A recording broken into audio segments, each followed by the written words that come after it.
Puji Tuhan saudara, kita percaya kalau kita punya Bapa yang sungguh sangat baik dalam kehidupan setiap kita. Dan saudara, bicara tentang Bapa yang baik itu tidak hanya memberikan apa yang kita inginkan, tetapi tentunya Bapa yang baik itu dia akan mendidik kita, akan mengajar kita, akan memperingatkan kita, bahkan tidak segan untuk mendisiplinkan kita kalau kita ini melakukan suatu kesalahan. Atau kalau dilihat dalam hidup kita ini ada sesuatu yang kurang, ada karakter yang mungkin tidak sesuai dengan karakternya Bapa, maka Bapa tidak akan segan-segan untuk memproses kita, untuk mengubah kita dengan caranya yang luar biasa, dan juga mengizinkan kesulitan, kesusahan terjadi dalam hidup kita supaya kita bisa belajar dan supaya kita bisa berubah. Di dalam Ibrani 12 dimulai dari ayat yang kelima, saya akan bacakan bagi setiap kita, saudara sekalian. Dan sudah lupakah kamu akan nasihat yang berbicara kepada kamu seperti kepada anak-anak? Hai anakku, janganlah anggap enteng didikan Tuhan, dan janganlah putus asa apabila engkau diperingatkannya, karena Tuhan menghajar orang yang dikasihinya, dan ia menyesah orang yang diakuinya sebagai anak. Saudara, ayat ini menjelaskan kepada setiap kita bahwa Tuhan itu Bapa kita, kita adalah anaknya, dan ada satu saat di mana kita ini harus menerima yang namanya pendidikan, yang namanya disiplin dari Tuhan, dikatakan ganjaran, peringatan. Dan saya mau katakan, ini bukan hal yang enak, saudara. Kalau kita terima berkat, kita terima sesuatu hal yang mungkin sesuai dengan keinginan kita, Tuhan kasih, itu pasti rasanya nikmat sekali, membuat kita nyaman. Tetapi ini adalah berupa peringatan, berupa ganjaran, saudara, berupa pendidikan, saudara. Dan tentunya pasti ini membuat kita menjadi tidak nyaman. Dalam hidup ini kita harus tahu bahwa ada dua jenis masalah yang kita hadapi dalam kehidupan ini. Pertama, masalah yang muncul karena kesalahan yang kita lakukan, saudara. Setiap manusia tidak ada yang sempurna. Saya nggak sempurna. Saudara sekalian pun pasti memiliki kekurangan-kekurangan yang ada. Begitu pula dengan saya. Dan karena itu manusia itu tak luput dari yang namanya kesalahan. Tentu kita pernah melakukan yang namanya kesalahan. Dan saudara, dari kesalahan yang kita lakukan, maka itu akan menimbulkan satu konsekuensi. Dan berbicara tentang konsekuensi, itu bukan hal yang enak. Tentu hal yang gak enak. Itu jenis masalah yang pertama. Tetapi ada jenis masalah yang kedua, saudara. Itu masalah yang memang Tuhan izinkan terjadi supaya kita bisa benar-benar belajar dari masalah itu, bangkit dari masalah itu, bergantung penuh kepada Tuhan, dan juga ada perubahan di dalam kehidupan kita. Contohnya seperti Ayub. Dikatakan Ayub adalah orang yang saleh. Kata saleh itu berarti luar biasa loh, saudara. Dia ini sangat baik sekali. Bahkan dia tidak melakukan suatu kecurangan, tidak menjadi penipu, tidak juga melakukan hal yang tidak baik di mata Tuhan. Tetapi satu waktu dia diizinkan Tuhan untuk dicobai oleh iblis. Dan hal ini, saudara, tentu nggak semua masalah yang kita alami itu kita mengacu pada yang kedua ini. Kadangkala, saudara, masalah-masalah yang kebanyakan kita alami 50% ke atas, menurut psikologi, saudara, yang saya baca, hal itu terjadi akibat daripada kesalahan kita di masa lalu. Dan saudara, firman Tuhan pada hari ini mengingatkan pada setiap kita. Kalau saudara bisa baca mulai dari ayat yang pertama sampai selanjutnya, saudara, di dalam perikop ini di Ibrani 12 ini perikopnya tentang nasihat supaya bertekun dalam iman. Kalau kita baca, saudara, konteksnya ini adalah tentang perlawanan melawan keinginan dosa. Jadi ini bicara tentang pribadi kita masing-masing, yang kita adalah bukan manusia yang sempurna. Tetapi jangan dijadikan alasan karena kita manusia yang gak sempurna, maka kita terus-menerus melakukan yang namanya kesalahan. Tuhan mau dari ketidaksempurnaan kita, pada waktu kita menerima konsekuensi ganjaran yang Tuhan berikan, penderitaan yang Tuhan izinkan terjadi dalam kehidupan setiap kita, saudara, Tuhan mau kita bisa berubah dan kita tidak mengulanginya lagi. Saya akan ulangi ayat ini bagi setiap kita, saudara. Hai anakku, janganlah anggap enteng didikan Tuhan, dan janganlah putus asa apabila engkau diperingatkannya, karena Tuhan menghajar orang yang dikasihinya, dan ia menyesah orang yang diakuinya sebagai anak. Hal yang pertama yang harus kita lakukan, kita jangan menganggap enteng didikan Tuhan. Didikan Tuhan itu bukan hanya seperti orang yang sedang masuk ke dalam kelas, saudara, lalu diberikan pelajaran sama pada waktu kita lagi sekolah, lalu diberikan PR. Enggak seperti itu. Tetapi ini bicara tentang sekolah kehidupan. Maka apa yang saat ini sedang kita hadapi? Saya percaya setiap saudara sekalian yang sedang mendengarkan firman Tuhan ini, saudara pun memiliki masalah yang mungkin cukup pelik yang sedang saudara alami. Tingkatnya mungkin berbeda. Ada yang menengah tingkatnya, saudara. Ada yang mungkin sudah tingkatnya tinggi sekali, akut sekali gitu ya. Tetapi saya mau katakan, saudara, saat ini kita bersyukur pada Tuhan. Kalau kita menerima hal ini, berarti tandanya kita adalah anak-anak yang disayang oleh Tuhan. Karena barang siapa yang dikasih oleh Tuhan dikatakan akan ditegur, akan dihajar. Pada waktu kita sudah melakukan kesalahan, memang kita harus minta ampun pada Tuhan. Dan kita harus ada satu niat, saudara, di dalam hati kita, dalam hidup kita, untuk kita tidak melakukan kembali kesalahan yang pernah kita lakukan ini. Dan tentunya lewat firman Tuhan kita bisa belajar banyak yang akan menuntun dan mengarahkan kehidupan kita supaya kita tidak jatuh ke lubang yang sama, saudara. Di ayat yang ke-7 berkata demikian, jika kamu harus menanggung ganjaran, Allah memperlakukan kamu seperti anak. Di manakah terdapat anak yang tidak dihajar oleh ayahnya? Tetapi jikalau kamu bebas dari ganjaran, perhatikan baik-baik, yang harus diderita setiap orang, maka kamu bukanlah anak, tetapi anak-anak gampang. Nah, saudara, karena saking sayangnya Bapa itu kepada kita, maka dikatakan Dia akan memperingatkan kita, akan menegur kita pada waktu kita melakukan kesalahan. Diperlakukannya kita sebagai seorang anak, saudara. Coba perhatikan baik-baik, kalau saudara memiliki anak di rumah saudara, pada waktu saudara mengajarinya dari kecil hingga sampai dewasa, atau mungkin umur berapa sekarang saudara, pasti tentu anak saudara pernah melakukan yang namanya kesalahan, saudara. Dan pada waktu ada kesalahan yang dilakukan, maka tugas seorang bapak, tugas seorang ibu akan memperingatkan. Mungkin akan dikasih sedikit hukuman. Dulu mungkin dicubit. Kalau waktu zaman-zaman saya, saudara, dulu saya masih dipukul, saudara, menggunakan sapu, menggunakan ikat pinggang. Itu adalah ganjaran. Pada waktu saya melakukan satu kesalahan, saya dipukul oleh papa saya. Nah, itu ganjaran supaya saya tidak mengulanginya lagi. Dan saya selalu ingat bahwa pada waktu saya mengambil keputusan, pada waktu saya melakukan sesuatu, jangan sampai hal itu keluar daripada rules, keluar daripada aturan, keluar daripada kebenaran. Karena saat saya keluar dari kebenaran, maka akan ada konsekuensi, akan ada hukuman, akan ada ganjaran. Dan hal itu yang membuat saya itu selalu ingat, sehingga saya harus berhati-hati terus pada waktu saya berlaku di dalam kehidupan ini, saudara.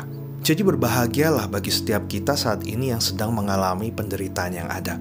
Saya tidak memusingkan saudara ini penderitaannya apakah karena kesalahan dosa saudara, atau mungkin memang Tuhan sedang berikan kesempatan saudara untuk bisa menderita dan belajar dari penderitaan itu, saudara.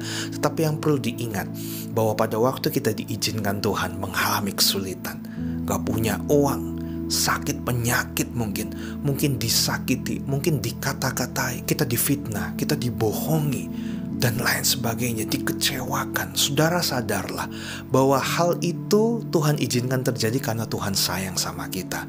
Dikatakan karena kita ini dianggap anak, maka kita diberikan kesempatan untuk bisa dididik, diganjar, saudara. Mengalami yang namanya ya ini penderitaan, saudara. Saudara, kalau saudara punya anak kandung dan saudara waktu itu mungkin anak saudara itu punya teman, itu anak tetangga, tentu pada waktu mereka berdua ini melakukan kesalahan, saudara akan lebih fokus kepada anak saudara, betul? Karena itu anak kandung saudara, anak benernya saudara. Kalau anak tetangga mungkin saudara nggak begitu pikirin, karena saudara akan kasih dia itu ke orang tuanya. Itu bukan anak saya, itu anaknya tetangga, jadi biarlah orang tuanya yang akan ngurusin dia. Nah, dikatakan seperti itu, Tuhan pun seperti itu. Waktu kita diizinkan Tuhan ngalamin penderitaan, saudara, itu dikarenakan kita adalah anak-anaknya Allah, sehingga kita disebut bukan anak-anak yang gampang. Di dalam bahasa aslinya, saudara, ini agak sedikit kasar loh, anak gampang itu ya. Anak gampang itu bisa diartikan mungkin secara halusnya adalah anak yang tidak tahu aturan, anak yang pokoknya nggak baik lah. Nah, sedangkan anak-anak Allah di dalam ayat ini adalah digambarkan saya dan saudara.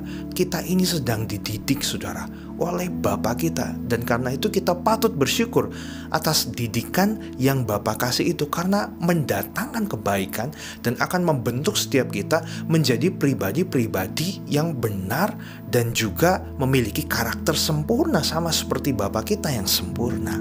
Ayat yang ke-9 menarik juga, saudara. Selanjutnya, dari ayah kita yang sebenarnya.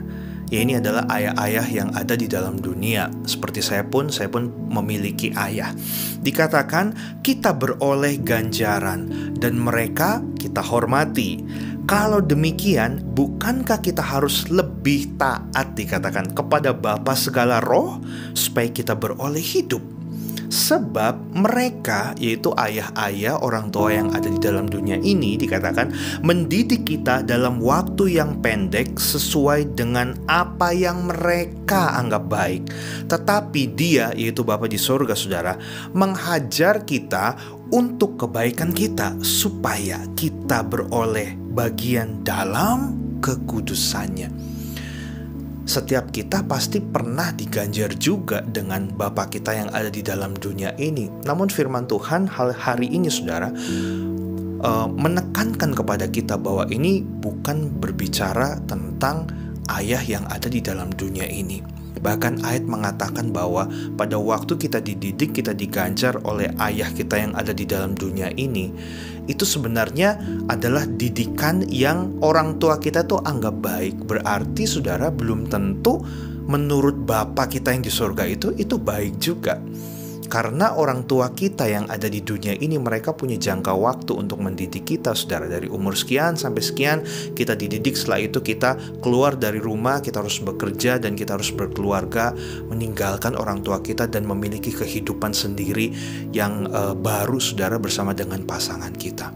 Dan dikatakan Bapa kita di dunia ini waktunya sedikit untuk mendidik kita. Karena itu kita harus lebih fokus kepada Bapa yang ada di surga. Kita harus nurut sama Bapa yang di surga. Dan tujuan daripada pendidikan, ganjaran, peringatan yang Bapa di surga berikan bagi kita, goalnya adalah untuk apa? Supaya kita bisa hidup di dalam kekudusan. Ini gak bisa ditawar-tawar, saudara. Nanti kita bisa lihat di ayat selanjutnya. Ini sangat ngeri. Kalau setiap kita tidak menjaga kekudusan hidup, kekudusan itu berbicara sangat luas sekali, saudara. Pikiran kita, kehendak kita, mulut kita, wah semuanya, saudara. Tingkah laku kita, perasaan kita, itu semuanya, saudara. Maka dikatakan orang-orang yang gak bisa menjaga kekudusan gak akan melihat Allah. Jadi ini gak main-main, saudara. Ayat yang ke-11, memang tiap-tiap ganjaran pada waktu ia diberikan tidak mendatangkan sukacita, tetapi duka cita. Nggak enak, saudara. Tetapi kemudian ia menghasilkan buah kebenaran yang memberikan damai kepada mereka yang dilatih olehnya. Nah, ganjaran ini saya katakan dari awal, ini membuat kita tuh kadang-kala nggak bersuka cita karena nggak enak. Dengan keadaan PPKM begini, saya mungkin tidak punya kerjaan, saya mungkin dikecewakan, lalu saya juga menderita penyakit mungkin saudara. Pokoknya hidupnya tuh seperti menderita sekali saudara. Nah, tetapi kita patut bersyukur kita bisa diberikan kesempatan untuk diganjar oleh Bapa. Karena dari hal ini seharusnya kita bisa menghasilkan suatu buah kebenaran, menghasilkan buah roh dalam hidup kita. Yaitu apa? Banyak saudara. Mulai dari kesabaran saudara, penguasaan diri. Dengan keadaan demikian saudara, kita nggak bisa keluar rumah, kita nggak bisa aktivitas dengan baik, maka kita harus bersabar, betul? Sama seperti saya pun, saya belajar bersabar. Yang biasanya saya sangat aktif pergi ke sana sini saudara, untuk melayani, bekerja, mengajar dan lain sebagainya. Tetapi saya harus stay at home, tinggal di rumah, harus ikut aturan dari pemerintah untuk supaya keadaan ini bisa lebih cepat stabil, lebih cepat baik. Tentu kesabaran itu sangat diuji saudara. Dan hari ini puji Tuhan saya bisa enjoy walaupun semua dilakukan dari rumah saudara. Dan yang mungkin dulunya kita adalah orang yang suka meledak-ledak saudara, gampang tersinggung, cepat marah gitu. Nah, tetapi dengan penderitaan yang ada, diharapkan Bapa mau supaya kita ini tidak menjadi pemarah lagi. Kita bisa lebih santai, kita bisa lebih adem saudara. Kita menjadi orang yang ya marah boleh, tetapi bukan jadi pemarah yang suka marah-marah. Lebih sabar, lebih berkata-katanya baik, yang memberkati saudara, bukan mengintimidasi, bukan berkata-kata kasar. Nah, itu yang mau Bapa lihat dalam kehidupan kita lewat ganjaran dan penderitaan yang saat ini sedang kita hadapi. Gimana caranya supaya kita bisa tetap bertahan dan kuat saudara di dalam penderitaan, dalam ganjaran saat ini yang sedang kita hadapi? Di ayat yang ke-12, sebab itu kuatkanlah tangan yang lemah dan lutut yang goyah, dikatakan, dan luruskanlah jalan bagi kakimu, sehingga yang pincang jangan terpelecok, tetapi menjadi sembuh saudara. Lalu ayat ke-14 penutup, berusahalah hidup damai dengan semua orang dan kejarlah kekudusan. Bukan jalanlah kekudusan, kejar saudara, dikejar. Berarti ini harus diusahakan, harus diutamakan, diprioritaskan saudara. Kejarlah kekudusan, sebab tanpa kekudusan tidak seorang pun akan melihat Tuhan. Karena itu saudara, saat ini kita mengerti semua penderitaan yang kita alami sebenarnya membuat hidup kita ini supaya goalnya itu menjadi umat yang kudus, anak-anak yang sesuai dengan kebenaran, bukan anak-anak gampang. Karena itu saudara, saya berdoa saat ini bagi setiap kita supaya Tuhan memberikan kemampuan, dan kita juga sadar saudara, kita harus berubah. Kita harus memiliki karakter yang baik. Kita harus menerima kalau saat ini kita ini sedang dididik sama Tuhan. Tunjukkan kepada Bapa kita yang di surga bahwa pada waktu kita mengalami pendidikan, kita ini berprestasi saudara dalam pendidikan itu. Kita ini memiliki nilai yang baik dalam karakter kita di dalam kehidupan kita, sehingga Bapa bisa tersenyum. Dan tentunya barang siapa yang membuat Bapa tersenyum, Bapa itu gak akan segan-segan untuk mencurahkan berkatnya saudara. Tapi perlu diingat, bukan berkatnya yang paling utama, tetapi kita mau menyenangkan hati Bapa dulu dengan kehidupan setiap kita.